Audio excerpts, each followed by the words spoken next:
So this is the entrance.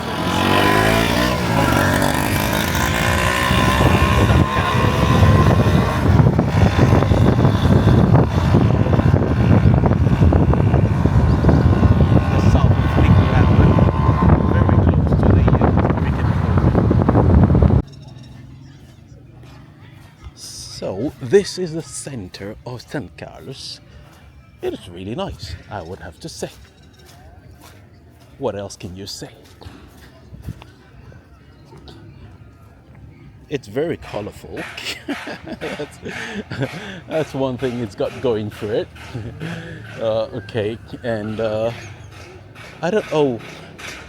I would take it that I'm not sure if it has a fountain here. So if it has a fountain and when it works, it would have been rather majestic. But you have a lot of restaurants here. So most of the restaurants are a bit empty at the moment. I would take it that most people would show up later in the evening.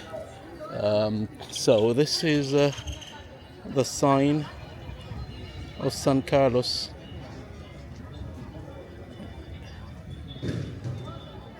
Really nice.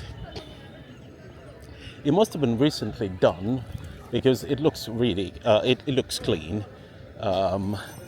But it's beginning to show sign of busy traffic, so that's good. It means money well spent, and so you have stores and okay, there are two things. My observation just coming into the area the first time, I noticed that when you get into the closer to the center of San Juan, well, the entrance, and you start to make your way here, it looks like it looks busy. A lot of stores, a lot of chaos on that part of the road. But then the closer you get to the water here, it becomes slightly. It seems they've refurbished it. That's the word I'm looking for. So it looks a bit better, I suppose. Tiene helado de agua. Get some ice cream. ¿Cuánto?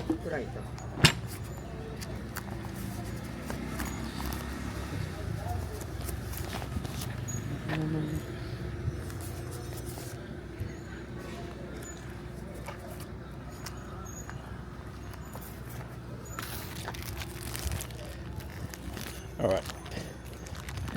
So, okay, this is it. If you're wondering what that is, it's just ice cream. No, water ice cream. Anyway, so the story is that there's a little pier with boats here.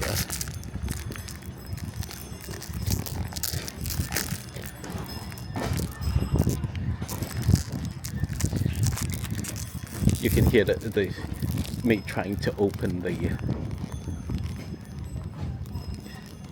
So, all right.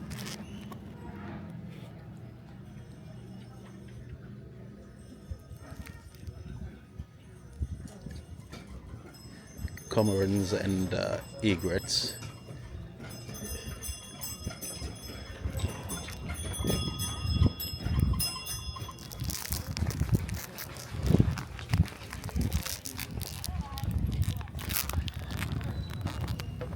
Private boats.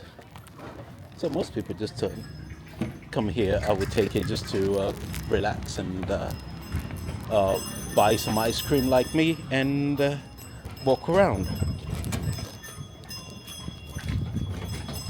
Nice. I have to say, they did put some thought into the, I would say, downtown city center. So that's a good thing because then it means people paying taxes, you can see what the government is doing with your money.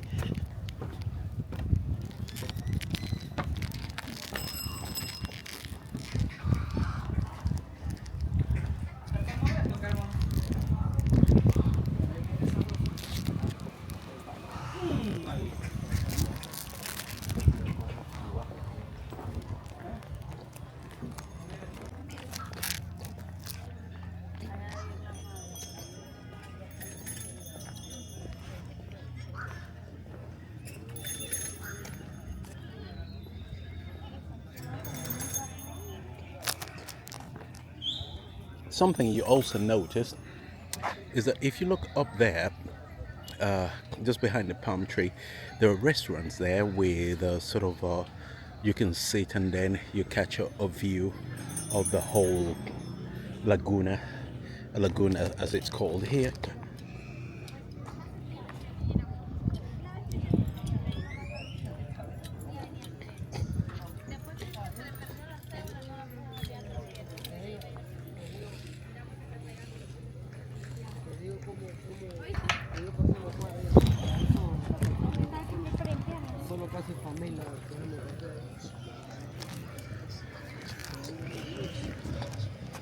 All right, something else.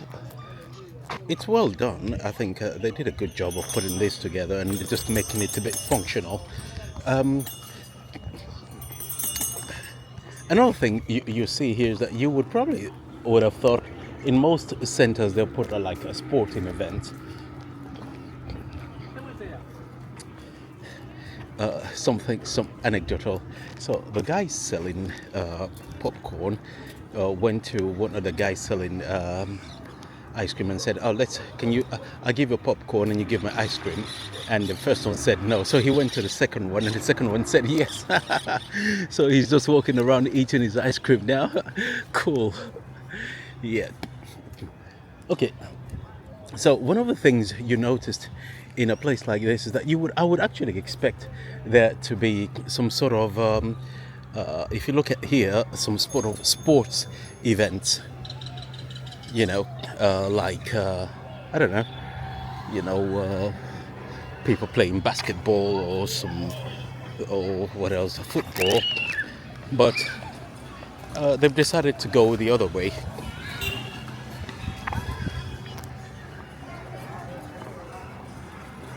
That is to say, they just they've decided that we're going to build a place for people to come and relax with seats and all that, and restaurants.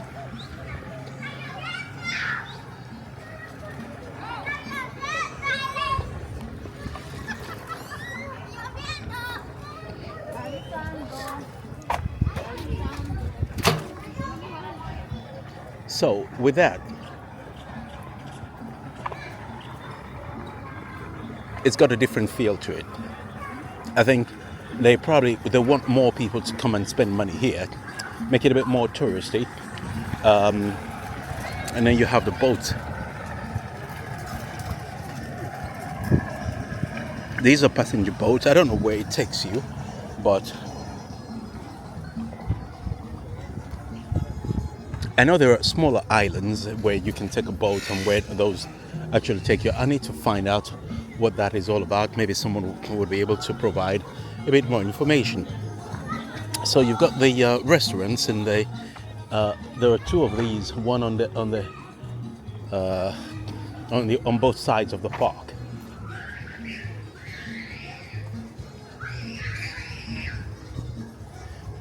There's a great egret there. I'm going to see if I'm able to get as close as possible, but I don't think that's going to happen. It's just going to fly away as soon as I get closer. I don't know if you can see it. Let me do a quick zoom. That's it there.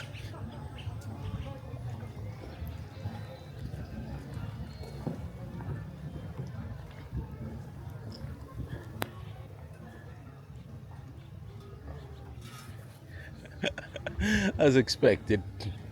Anyway.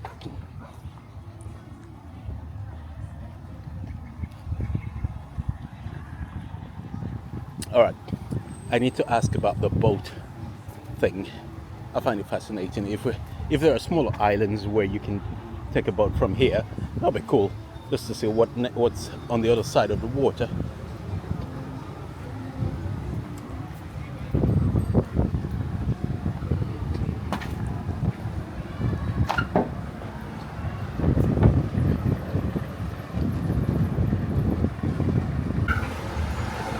So I've just been told that there are sort of taxi boats from here, like the speed boats, and depending on the destination. So I thought this was part of the Lake Nicaragua, and it is not.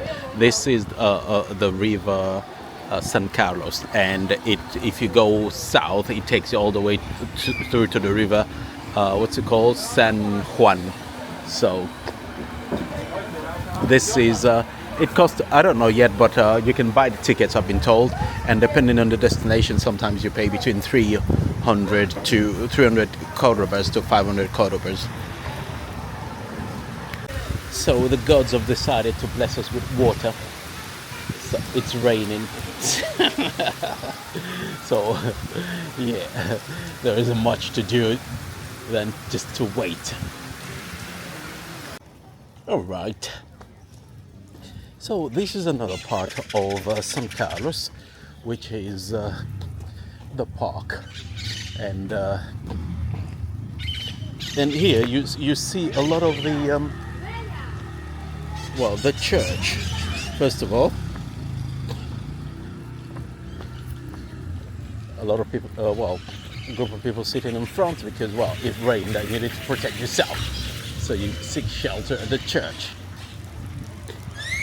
And this is I would say, this is a central park with a play. So it makes sense that they would build this because if you are, this is the parochial house. Normally you have this in Catholic Church, a building next to the main church for administrative things, I think, and where the priest would live. So you have this, and then this one. And then you have the playground, like it's been built like a magic kingdom. All right, let's talk about some interesting thing about this place. If you look at the statistics, it seems fishing and boat-related activities are the main things that people do here. This one here. Okay, I would take it these are people who died for the revolution. Most of them died a while back. That's the most important thing.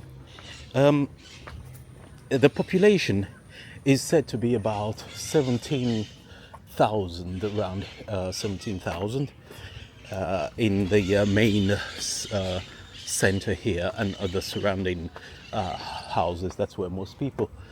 There's nothing here. I was expecting like a restaurant or something. There's a building here, but it doesn't seem to be a restaurant. Just a play station. Well, not a play station, a play area.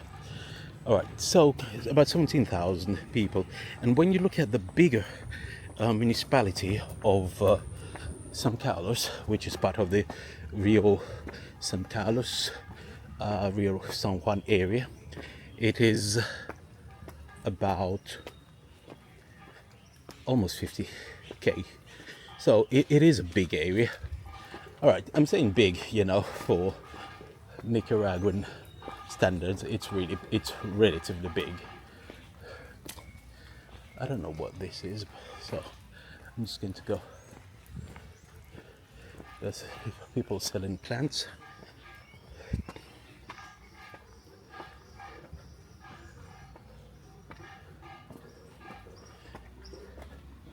Oh, it's still part of the park. Okay. Interesting. You have a view of the river here. Zoom out a bit, zoom in. That's the river below. Okay. There seems to be a small museum here. I'm going to check it a bit, where you've got reptiles. And they're showing you here that you need to recognize these reptiles so that you don't pick it up, even if you know what it is. You might get it wrong, and if you do, snakes. Some of them, a lot of in Central America, they've got loads of snakes, venomous ones, so you don't really want to mess with them. Just let them be and you'll be fine. So that's the building there. It seems to be like a sort of wildlife sanctuary, but I don't know if they've got any wildlife left. So we need to check that out. Let me go. There's a guy sitting there. He might be able to provide a bit more context. So I just checked. So it wasn't. It's not a wildlife sanctuary. It's more. It's a revolution museum. So that's what you have here, and those are the people who have fought in the revolution. So what I'm beginning to get is that in Nicaragua there is a lot of almost every city has a little museum explaining the revolution, how it started, and how those who died for the revolution. So you have a bit of that here. So I would take it that maybe local chapters of people who participated in the revolution. Yeah. So, because we visited another one, which was I think in was it in Lyon? Yeah, I think in Lyon they had another one there, so it was a bit bigger than this one, and so we visited that, and that was pretty interesting. So they give you an overview of the history, what makes Nicaragua what it is today, and those who have sacrificed their lives to shape the story of the country. All right, this is the other side of San Juan, where you have the market.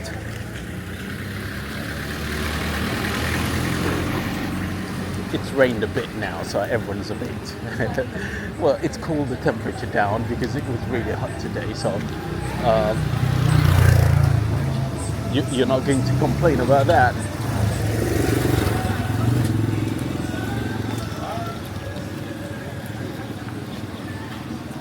So something you noticed, okay, now this shows you the market, gives you an idea of what it's like. Okay, let me just go through here. This is the bus station.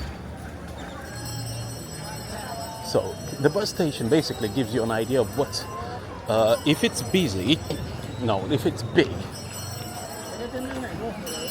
it shows you what it's like then, what,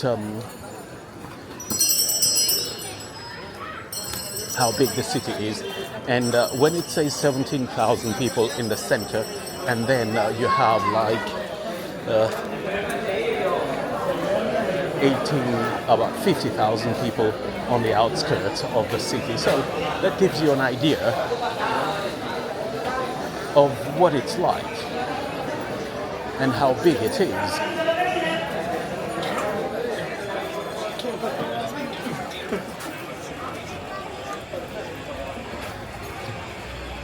When you start to walk around the markets in Nicaragua, you start to notice something.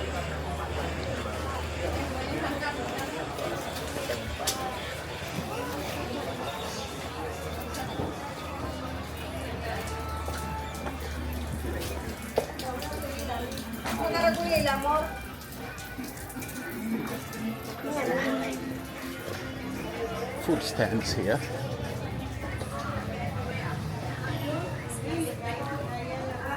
In the back street.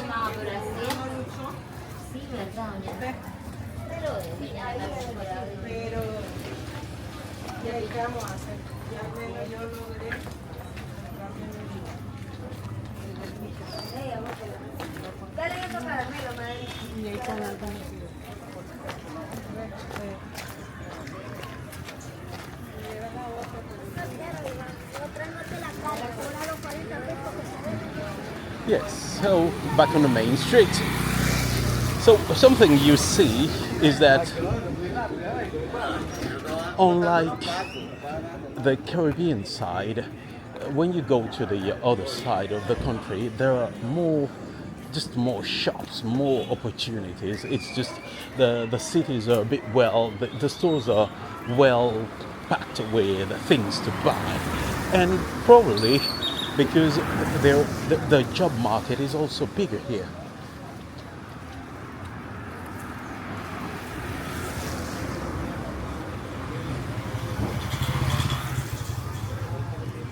So I will take it. Hang on a sec, I think I'm a bit lost, but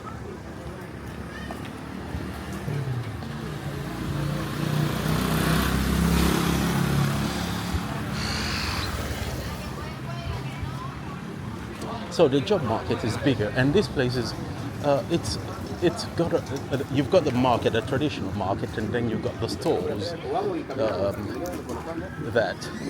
That's an indicator basically that business is good, and this is one of those things that you also see almost everywhere in most major cities or town, AM PM, which is a sort of 24-hour store, and they sell, little things. You could even buy frozen pizza there, and what they'll do with the pizza, they'll heat it up for you, package it, and send you on your way. It's not the best pizza that you've ever had, but it just it means you don't die of hunger. This is a hotel. I'm just going to cross. I want to show you something. Okay, it says it's called the Fat One, and so even in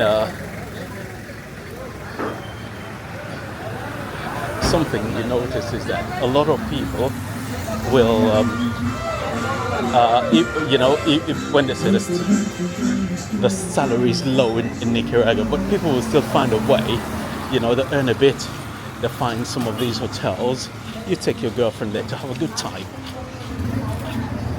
So that is, it's common here, it's common in Costa Rica as well. Something similar to what the Japanese will call the love hotel. But anyway, something else I've noticed is that in Costa Rica, the Bank La Fiz, I think that's how it's pronounced, is the bank of choice here. Is the bank you see everywhere. So if you want an ATM or any other thing like that, this is where most people go and spend their money. So it's an interesting little town with construction going on and a lot of businesses. So I think that's a sign that the city's got potential, and that's good.